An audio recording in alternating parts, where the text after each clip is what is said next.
Hi everyone, today I'm doing a quick TV show review, and the show that I'm reviewing is called Glitch. I discovered this show on Netflix recently. It came up as a suggestion for me because of what I had watched already. I started watching it and I was hooked after the first episode. It only has 6 episodes in the first season and they are currently making the second season as far as I understand. The show premiered in 2015 and it is an Australian show. The show is a remake of the French show Les Revenants. They also made an American version of that, which I did not think was very good, but I loved the French version.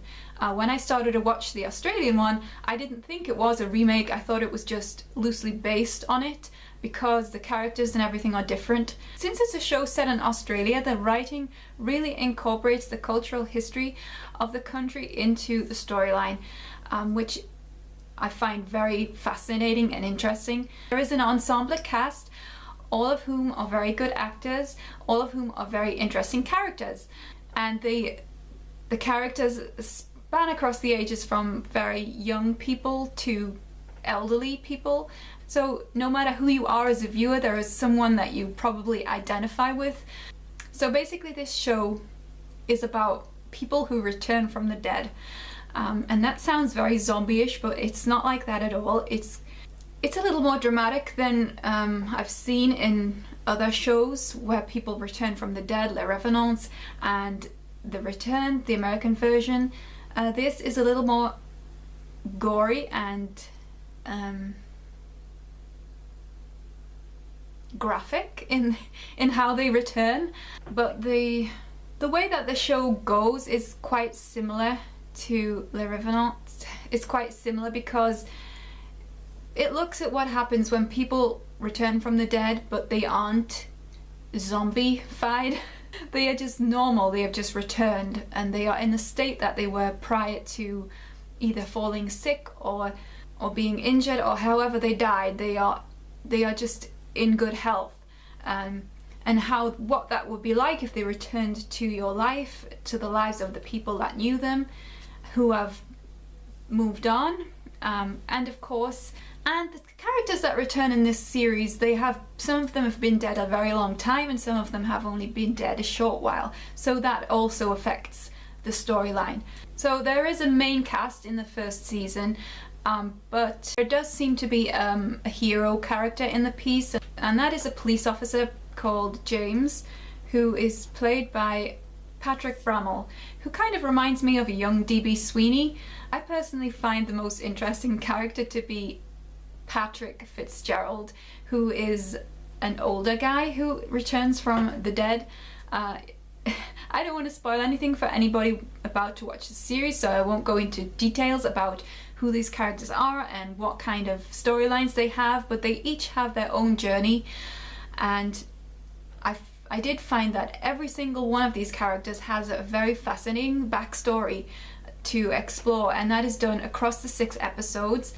Like, one episode is not just devoted to one character, but the stories unfold gradually as we go along, and there are some huge mysteries about why these people have returned and what it means, and there are clues along the way as to what is going on and what possibly could have happened.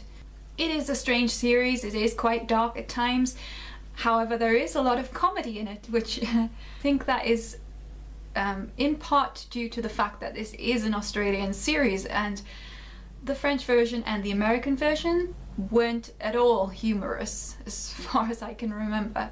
But I like the humour in this. I think it really works and it helps to bring these characters to life, and it doesn't take itself too seriously at times when it doesn't need to. So this series has won some awards, Australian awards, the Logies, I think that's how you pronounce it. It won the award for Most Outstanding Drama Series, and also one of the actresses was nominated for a Logie Award. It was also a winner at the Australian Directors Guild Awards, in which it won the Best Direction in a Television Drama Series. It also won some awards at the Australian Academy of Cinema and Television Arts Awards, and there it picked up the Best Television Drama as well as the Best Original Score, and it was nominated for one of the actresses as Best Supporting Actress. So it has a lot of accolades, and in my opinion they are well deserved. The acting is phenomenal most of the way through. There were just a couple of moments where I thought maybe the script did not adequately identify how people would be reacting in certain situations, but I think that's a fault of the writing rather than the acting. And I think that the reason that this might have been written like this is because it helps the mystery unfold at a slower pace, and also because you can't answer everything at once, and if you had a proper conversation about some things, then the mystery would be lost. So yeah, this is a series I really enjoyed, and it's on Netflix. I don't know where else you can get it at the moment, but I would recommend it if you like kind of dark, weird cult TV shows. This isn't a series that I would say could run for a long time. I would see it going to maybe 3 or 4 series at the most, and then I think it might get a little convoluted and a little too silly. I know that the French version, Les Revenants, it took a strange turn at the end of season 1, which a lot of people thought that the series couldn't recover from. However, I did think season 2 really picked that up, and when it ended in only 2 seasons, that I thought was appropriate. And the American version never even got off the ground basically, and was ended after 1 season. But I do think this one is worthy of continuing, so I would recommend it. I don't often watch Australian dramas, to be quite honest, and I didn't know what to expect from this, but I was pleasantly surprised. I think that although that is very much Australian in identity, that this will appeal to a worldwide audience. So yeah, that's the end of my review, and check it out on Netflix. Glitch, it's called. Okay, bye.